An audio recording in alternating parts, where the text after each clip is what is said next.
네, 여러분 안녕하세요. 반갑습니다. 박프로입니다. 지금 시간은 4월 10일 오후 11시 40분, 이제 4월 11일을 얼마 안 앞두고 20분 앞두고 영상을 찍고 있고요. 이 늦은 시간에 영상을 도대체 왜 찍나 궁금해하시는 분들, 제가 안 찍을 수가 없습니다. 네, 중요한 지표들이 나왔고 미장은 다시 한번 또 상승에 대한 부분들을 만들어주고 있고, 이 중요한 지표라는 게 바로 소비자 물가 지수, 우리가 CPI 지표를 주목을 해야 된다라고 제가 계속 이야기해 드렸던 게, 지금 우리나라 SK하이닉스도, 여러분들 우리나라 지수도 마찬가지겠지만, SK하이닉스가 기업에 대한 펀더멘탈이나 이런 것들이 좋아서 움직이는 게 아니라 시장의 움직임에 따라 SK하이닉스에 대한 상승과 하락이 결정되고 있죠. 그만큼 CPI 지표가 왜 중요했냐면, 일단 최근에 유가가 상승을 하고 유가가 거의 100달러 가까이 돌파를 했잖아요. 돌파를 하는 그 과정 속에서 만약 오늘 이 CPI 지표까지 예상치를 상회하는 막 그런 모습들이 나왔다라고 하면, 우리가 가장 우려스럽게 생각했던 바로 경기 침체에 대한 부분들도 생각을 해봐야 되고, 경기 침체에 스태그플레이션이 나온다라고 했을 때 금리까지 인상할 수 있는 확률들이 높아지기 때문에 이게 너무너무 중요했다라고 말씀드렸는데, 일단 보시면 3.3%, 네, 그래도 예상치를 하회했습니다. 근본 물가 지수도 예상치를 하회했고요. 물론 3.3%라는 수치 자체가 올해 들어서 가장 높은 수치이긴 한데, 그래도 예상치를 하회했다라는 건 그나마 다행이다. 네. 뭐 금리 인상 이런 이야기는 절대 안 나오겠다. 지금 예상으로는 여러분들 2026년도에는 어쨌든 물가는 높은 물가를 유지하고 있기 때문에 금리를 인하를 못하고 동결로 계속 지속이 될 것이다, 이런 이야기가 나오고 있어요. 네. 그만큼 물가 상승률은 완화되고 있지만 금리 인하를 우리가 촉발할 만큼 충분히 또 빠른 속도는 아니다라고 이야기가 나오고 있는데, 저는 동결이어도 괜찮아요. 네, 동결이어도 괜찮습니다. 저는 오히려 그 FOMC 금리 발표 날보다 이 CPI 지표 발표가 저는 더 중요하다고 계속 말씀을 드렸던 게, 결국 이 지표에 대한 수치가 금리 인상 또는 금리 동결, 그런 나쁜 쪽으로 나오는 그런 시장에 대한 분위기가 시장을 또다시 하락으로 전환시켰을 것이기 때문에, 이렇게 흐름들이 나오게 되면 여러분들, 저는 동결만 나와도요, 지금 지정학적 리스크에 따른 전쟁에 대한 종전, 또 이 종전에 대한 기대감으로 주가는 더 크게 상승이 나올 것이고, 그리고 이 종전이 끝난 뒤에 뭐 유가나 이런 것들이 다 안정이 되겠죠. 그만큼 저는 호재라 보고 있고, 그 흐름이 바로 나스닥 그리고 S&P 500 반도체 지수, 바로 즉각적으로 반응하면서 현재 엔비디아가 2% 가까운 상승을 하고 있습니다. 네. 그리고 뭐 다른 TSMC나 또는 브로드컴이나 정말 크게 상승하면서 반도체 지수가 여러분들 이렇게 상승을 해요. 제가 항상 강조드리죠. 주가가 누르면 누를수록 용수철처럼, 조정이 깊어지면 깊어질수록 용수철처럼 주가는 더 빠르게 더 높게 급등을 한다고. 네. S&P 500, 나스닥 모두 다 똑같은 흐름이에요. 자, 그러면 우리가 이제 알아가야 되는 게, 이런 식의 흐름이라면 월요일에 우리 기대해 볼 만하겠죠. 그리고 또 우리나라 야간 선물 시장도 현재 상승을 해주고 있고, 나스닥 그리고 종전에 대한 기대감, 현재 뭐 호르무즈 해협에 대한 갈등들은 아직 있어요. 그래가지고 유가가 그렇게 쉽게 떨어지지 않는 건데, 근데 더 이상 주식시장은 여러분들 이 전쟁에 대한 리스크를 그렇게 크게 생각하지 않은 것 같습니다. 결국 종전은 될 것이다. 어떤 방향성을 가지던, 뭐 정말 미국이 이란을 때려잡던, 이란이 뭐 화해 제스처를 취하던, 아니면 정말 휴전 협상이 잘 돼서 종전까지 빠르게 이어지던, 종전은 될 겁니다. 근데 여러분들, 종전이 가기 직전까지의 이 기대감, 현재 상황 있잖아요. 이런 기대감으로 주가는 더 큰 변동성을 보이면서 올라오는 거예요. 오히려 종전이 된다? 이제 악재가 없으면, 그 악재가 해결될 거라는 기대감이 사라지면 우린 이것 또한 재료가 소멸됐다고 이야기합니다.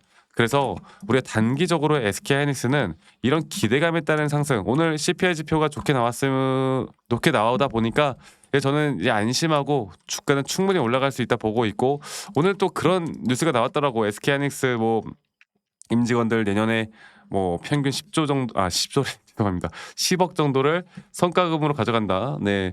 그런 거 보면은 이제 사람들이 많이 부러워하는데, 근데 SK하이닉스는 그럴 만합니다. 네. 그리고 지금 직원들도 정말 맨날 야근하면서 일하고 있다고 해요. 그 정도의 성과는 받아야죠. 그래야 대기업이지.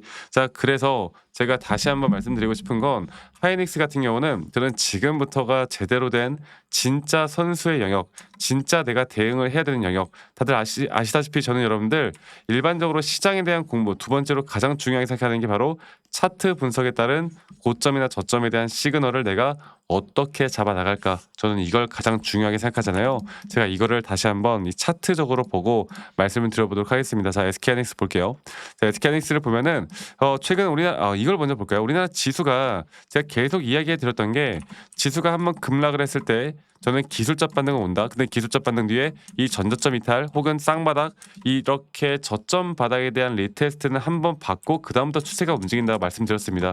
그만큼 우리가 기술적으로 분석했던 부분들이 아직까지 척척 맞아 떨어지고 있고 그리고 SK하이닉스 같은 경우도 마찬가지로 여러분들 저는 이렇게 이걸 제가 매번 말씀을 드리고 보여드리는데 지겹더라도 매번 저는 말할 거예요. 왜냐하면 우리 3파동 고점 단계 우리 1차적인 목표 타점이라는 건 다들 아실 겁니다. 그리고 조정은 끝났고 이제 여기서부터 올라오는 하나의 임펄스 파동에 대한 고점이 과연 어떻게 형성이 될 것인가. 그리고 저는 한번 이 고점을 찍은 다음에 시장은 한번 큰 조정이 나올 거라 봐요. 이거는 제가 나중에 다시 한번 또 이때쯤이 됐을 때 제가 이야기해 드리도록 할게요. 그리고 여러분들 매수 관점과 매도 관점은 목표가라는 건 존재하지 않습니다.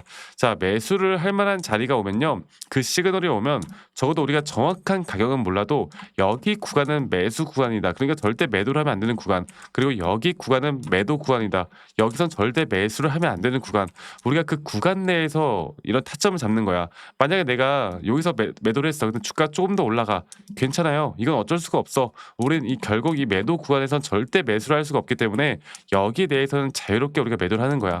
그리고 나서 조정 뒤에 또 우리는 이런 기술적인 확실한 매수에 대한 시그널이 떴을 때 그때 타점을 잡아 나가는 겁니다. 아시겠죠?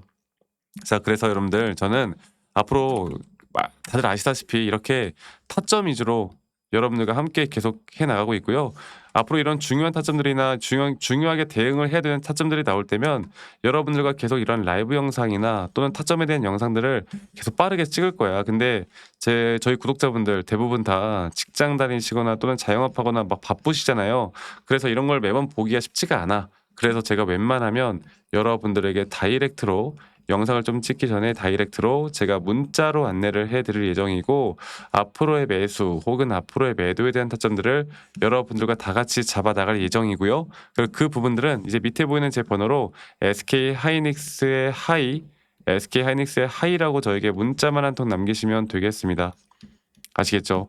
그리고 문자 남기신 분들 제가 한 분도 빠짐없이 다 소중하게 저장을 좀 해놓을 거고 제가 일괄적으로 여러분들께 알려드릴 거예요. 아시겠죠? 그리고 저는 가끔 저한테 문자 남기실 때 막 기프트콘이나 선물 이런 거 남기시는 분들 정말 많으세요. 근데 제가 이런 거 받지 않습니다.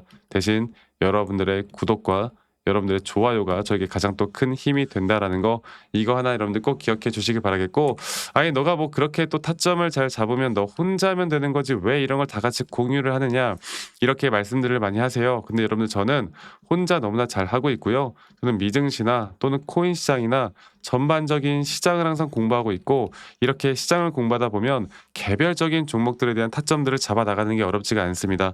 저도 마찬가지로 주식 초보 시절에 정말 많은 우여곡절들이 있었고 남들 따라서 매수도 해보고 남들 따라서 매도도 해보고 남들이 좋다고 하는 거 나쁘다고 하는 거 뭐 뉴스 기사 보고 판단해 보기도 하고 재무제표 보고 판단해 보기도 하고 정말 많은 것들을 해봤는데 이제 그러면 그럴수록 이게 손실만 늘어날 수밖에 없더라고요. 근데 제가 이러한 것들을 극복할 수 있었던 건 첫 번째로 항상 시장을 공부했던 거 두 번째로 나만의 기준과 원칙 이런 타점들을 계속 해왔던 거 저는 이게 저에게 가장 중요한 부분들이었고 앞으로 여러분들과 이런 부분들을 함께하면서 계속 이끌어 나갈 예정이니까요. 이 부분들 꼭 기억해 주시길 바라겠습니다.